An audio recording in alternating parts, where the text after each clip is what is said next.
To our YouTube channel Ayurjan. और आज का हमारा टॉपिक है नियोनेटल सीजर्स। तो सबसे पहले बात आती है कि सीजर्स क्या होता है। तो सीजर्स से जब हमारे ब्रेन में ऑक्सीजन कम पहुंचती है तो जिसकी वजह से हमारे जो ब्रेन के इलेक्ट्रिकल फंक्शंस होते हैं उनमें कोई डिस्टरबेंस हो जाता है। जो न्यूरोलॉजिकल फंक्शंस होते हैं उनमें कुछ डिफरेंस हो जाता है जिसकी वजह से क्या होता है कि जो फिजिकल अपीयरेंस है हमारी उसमें चेंज होता है। और ये क्या होता है, बहुत ही शॉर्ट ड्यूरेशन या शॉर्ट टाइम के लिए होता है। सो ये थी डेफिनेशन सीजर्स की। तो इसको अभी राइट डाउन करते हैं कि सीजर्स का डेफिनेशन क्या है। A seizure is a defined clinically as a paroxysmal alteration of neurological function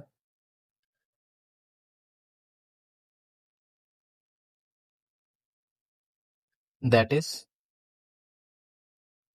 either it can be motor change, it can be behavioral, or any autonomic function।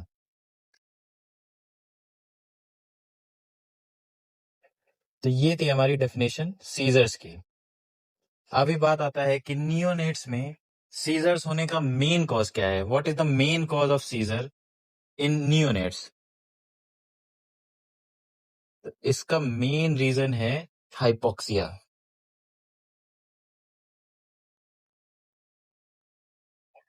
अभी hypoxia होने के बहुत सारे reasons हो सकते हैं। सपोज हाइपोक्सिया अम्बिलिकल कॉर्ड का around होने के, या बेबी ने म्यूकोनियम एस्पायरेट किया हो, या प्री टर्म हो, आईयूजीआर हो, या कोई मैटरनल ट्रॉमा हो, तो इस केस में हाइपोक्सिया डेवलप हो सकता है। अभी हाइपोक्सिया से सीजर्स कैसे हो सकता है। तो इसका सिंपल है कि हमारे ब्रेन में ऑक्सीजन का है वो कम हो गई है, जिसकी वजह से एटीपी का फॉर्मेशन नहीं हो रहा है, और बेसिकली सोडियम पोटेशियम जो पंप है वो ठीक से नहीं काम कर पा रहा है, जिसकी वजह से सीजर्स हो रहे हैं। तो ये सबसे बेसिक डेफिनेशन है कि हाइपोक्सिया से सीजर कैसे होते हैं। तो इसके लिए अब इसके बाद क्या आता है, इसके बाद आता, और हाँ, ये जो वर्ड लिखा हुआ है पैराऑक्सिमल, इसका मतलब होता है ऑन एंड ऑफ होना। तो यही डेफिनेशंस है कि जो माइंड में चेंज हो रहे हैं या डिस्टरबेंस हो रहा है वो बहुत ही शॉर्ट ड्यूरेशन के लिए हो रहा है। तो अभी हम लोग बात करते हैं, सेकेंड टॉपिक है हमारा नियोनेट्स के टाइप्स के बारे में। तो सबसे पहला टाइप क्या है, सबटल सीजर। हाँ, इससे पहले ये कि हम लोग सबसे पहले सीजर्स के टाइप क्यों पढ़ रहे हैं, नॉट ईटियोलॉजीज और मैनेजमेंट। तो सबसे पहले हम लोग को सीजर्स को समझना, उसको देख के पहचानना आना चाहिए, इसकी सीजर्स कौन सा सीजर्स हो रहा है, उसके बाद ही उसका ट्रीटमेंट कर सकते हैं। तो सबसे पहले सबटल सीजर्स है। अभी जो सबटल सीजर है इसको कई बार बोला जाता है मिस्ड सीजर।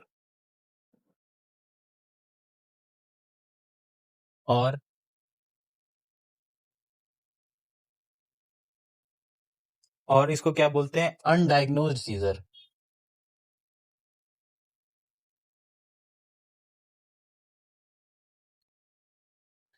तो ये सबसे पहला टाइप है, और ये क्या है, मोस्ट कॉमन फॉर्म है सीजर का।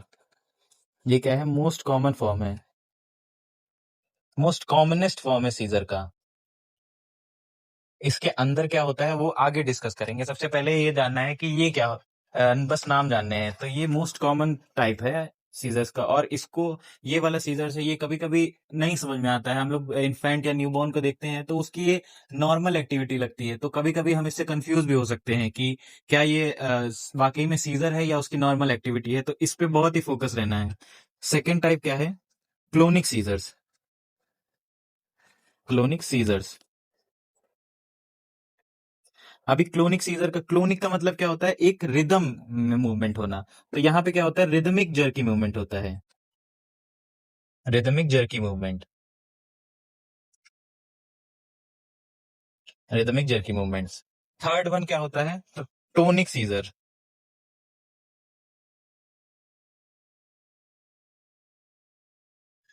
तो third one is tonic seizures. अभी इसमें क्या होता है, टोन, टोन का एक तरह से समझ सकते हैं टाइटनेस होना।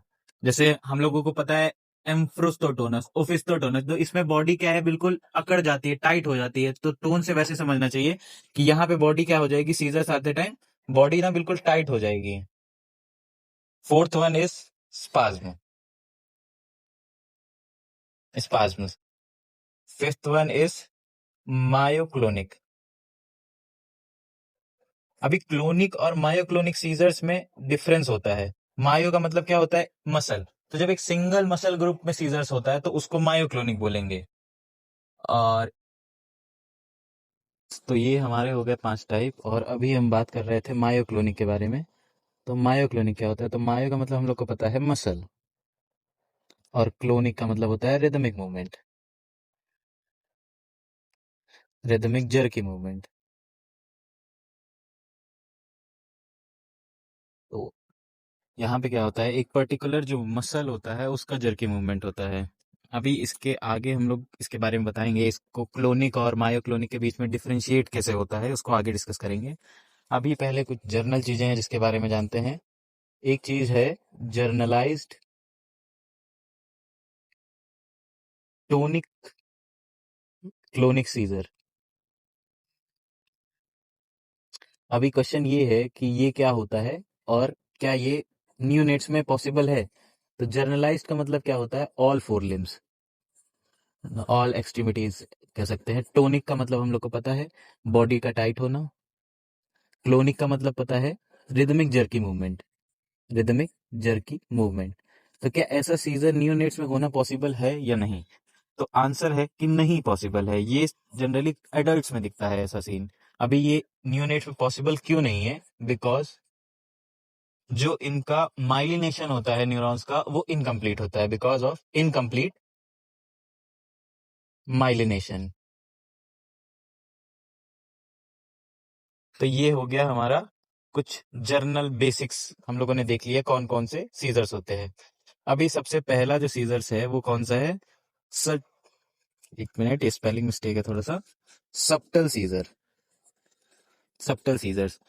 तो सबसे पहले इसमें हम लोग देखते हैं कि ये क्या होता है। तो हम लोगों ने थोड़ा बेसिक आइडिया तो ले लिया है कि ये इसको मिस्ड सीजर बोलते हैं, अनडायग्नोस्टिक होता है और मोस्ट कॉमन होता है। बट इसमें होता क्या है एक्चुअली में, तो इसमें जो बेबी होता है उसका जो आईबॉल है या ऑकुलर मूवमेंट है वो क्या होता है, एक साइड को डेविएट हो जाता है।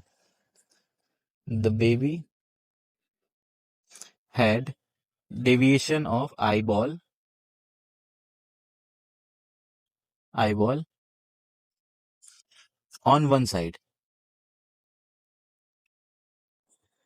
तो ये हो गया इसका एक बेसिक स्ट्रक्चर। मतलब कि एक, और वो बेबी जो होगा वो एक ब्लैंक लुक दे रहा होगा। और क्या क्या हो सकता है, स्टेयरिंग या वैकेंट लुक। वो बस एक ही जगह पे बस उसका आई ऐसे फिक्स हो गया है और बस वो उसी को देख रहा है। स्टेयरिंग लुक और वैकेंट स्टेयर लुक।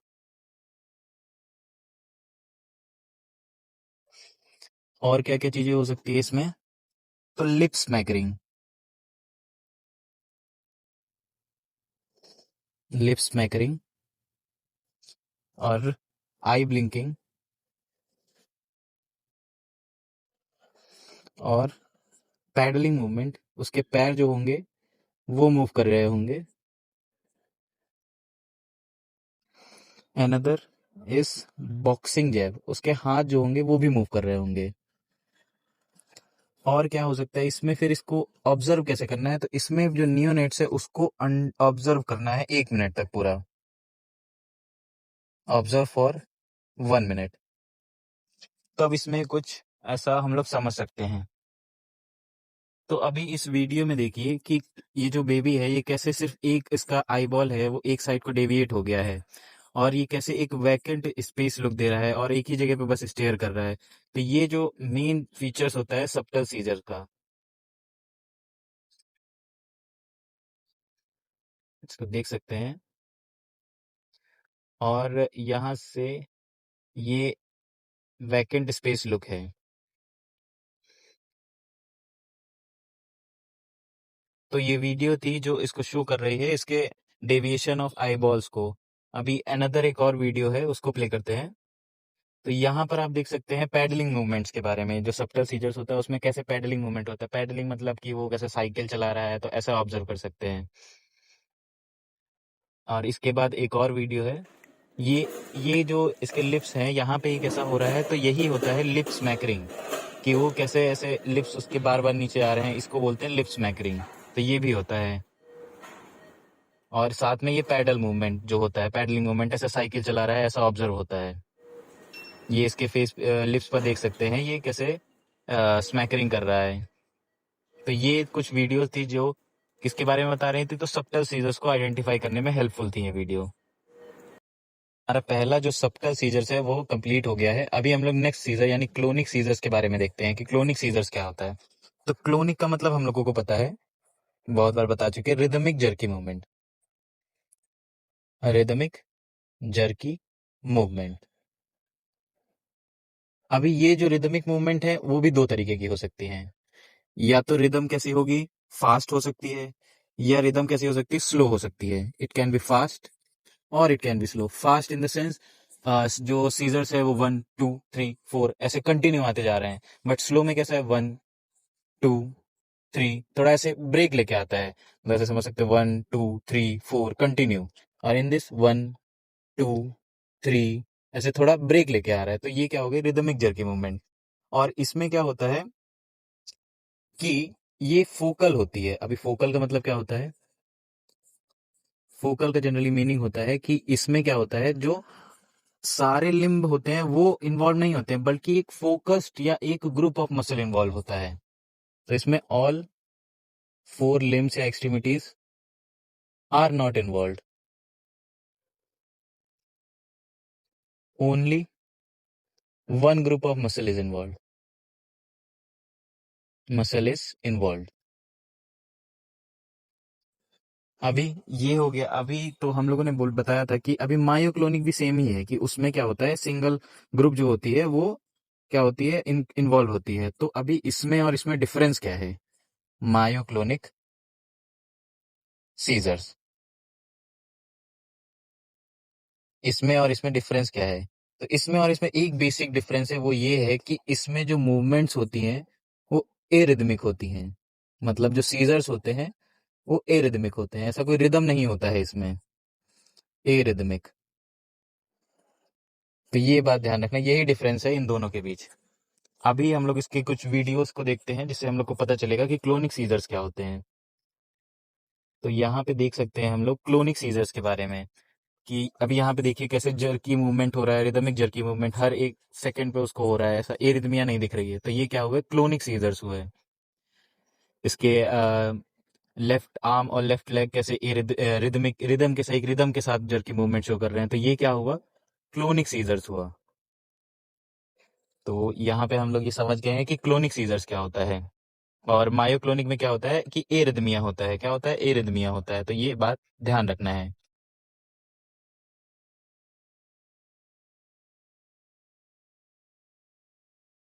दो तीन सीजर देख लिए हैं, कौन कौन से, एक सबटल, क्लोनिक और टोनिक।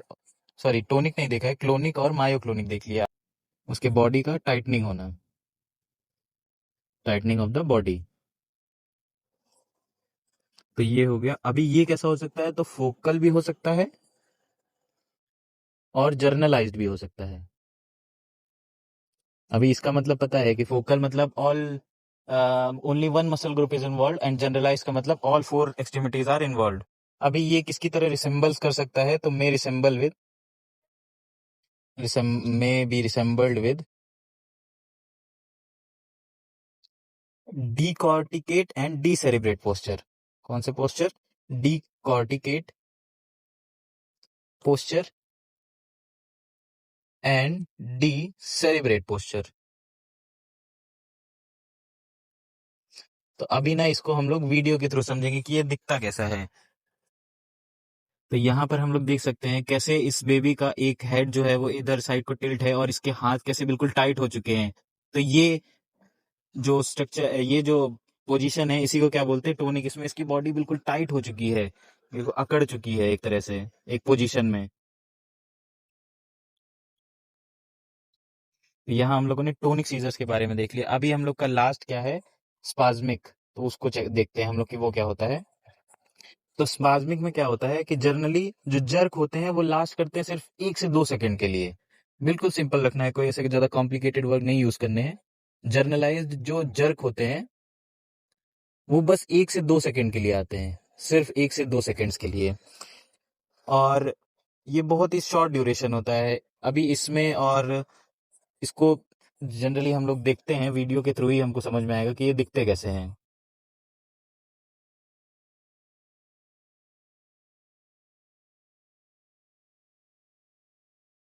यहाँ पे ये देखिए, अगर सर ये बेबी जनरली नॉर्मल है, फिर अचानक से इसको क्या हो रहा है, एक स्पाज्म हो रहा है जो कि 1 से 2 सेकंड रह रहा है, फिर वो नॉर्मल हो रहा है। देखिए ये जनरली अपनी नॉर्मल एक्टिविटी कर रहा होता है और बीच में क्या होता है, इसको ऐसा जर्क हो जाता है और ये 1 से 2 सेकंड ही रहता है और वो फिर नॉर्मल हो जाता है। और वीडियो देखते हैं इसके बारे में। हम्म, हाँ ये देखिए, अभी ये बेबी नॉर्मल है, कुछ नहीं, ये नॉर्मल एक्टिविटी कर रहा है, बट अचानक से ऐसे क्या हुआ, जर्क हुआ, इसको स्पाज्म हुआ। अनदर वीडियो नहीं, और वीडियो नहीं है, इतना ही था। तो ये 2 वीडियो से हमको समझ में आ गया होगा कि ये स्पाज्म कैसा है, ये कैसा होगा। तो यहाँ पे स्पाज्म भी खत्म होता है। अभी हम लोग नेक्स्ट टॉपिक देखते हैं, जिटरनेस और सीजर्स के बारे में। अभी जिटरनेस क्या होता है, जिटरनेस क्या होता है कि ये भी एक तरह का सीजर्स होता है, बट इसको सीजर्स नहीं बोलते हैं, क्योंकि ये क्या होता है, जब बेबी ऐसे नॉर्मल रिलैक्स पोजीशन में होगा और हमने उसको स्टिमुलेट किया या उसके अगल बगल कोई चीज स्टिमुलेट करी, तब ये इंड्यूस्ड होता है। तो ये कब होता है, इंड्यूस्ड बाय स्टिमुलस। बट यहाँ पे ऐसा कुछ नहीं होता है। सेकंड पॉइंट क्या है कि अगर किसी जनरली किसी नियोनेट्स को अगर जिटर्स हो रहा है और हम लोग उसको होल्ड करते हैं, तो वो क्या करेगा कि जो जिटरनेस है वो स्टॉप हो जाएगा। होल्ड करने पे जिटरनेस जो है वो स्टॉप हो जाएगा, बट यहाँ पे ऐसा कुछ नहीं होता है। थर्ड पॉइंट क्या है कि यहाँ पे कोई ऑटोनॉमिक चेंजेस नहीं होते हैं। Autonomic changes in the sense, जैसे SpO2 का लेवल का गिरना, या पीएच में कोई चेंज होना, या हार्ट रेट वगैरह चेंज होना, तो यहाँ पे ऐसा कुछ नहीं होता है। बट सीजर्स के केस में होता है, क्योंकि ये मेनली ही किस लिए होता है, तो हाइपोक्सिया की कंडीशन में होता है। और ये इसके फर्दर और भी रीजंस हो सकते हैं। और अभी क्या है, हम लोग जिटरनेस को देखते हैं कि जिटरनेस होता कैसे है। इसको एक वीडियो के थ्रू समझेंगे। तो ये देख लीजिए, जिटरनेस, इसको स्टिमुलेट किया गया, किसी भी इसका जो जिस बेड पर है उस पे उसको लेटा हुआ है, उसको स्टिमुलेट किया, उसको धक्का लगा, तो जिसकी वजह से क्या हुआ, इसकी बॉडी अचानक से शेकी मूवमेंट करने लगी। तो इसको क्या बोल सकते हैं, जिटरिंग मूवमेंट। तो ये था जिटरनेस और सीजर्स के बारे में। अभी यहाँ पे हम लोग का फर्स्ट पार्ट जो है वो खत्म होता है। तो अभी इसका इंपॉर्टेंस क्या है कि सबसे पहले कहीं अगर हम लोग का देखते हैं कोई भी इन्फेंट को, तो उसमें पहचानना आना चाहिए कि हम लोग को सीजर्स, उसके कौन सा सीजर्स हो रहा है, या वो नॉर्मल एक्टिविटी कर रहा है या सीजर्स हो रहा है, ये भी पहचानना आना चाहिए।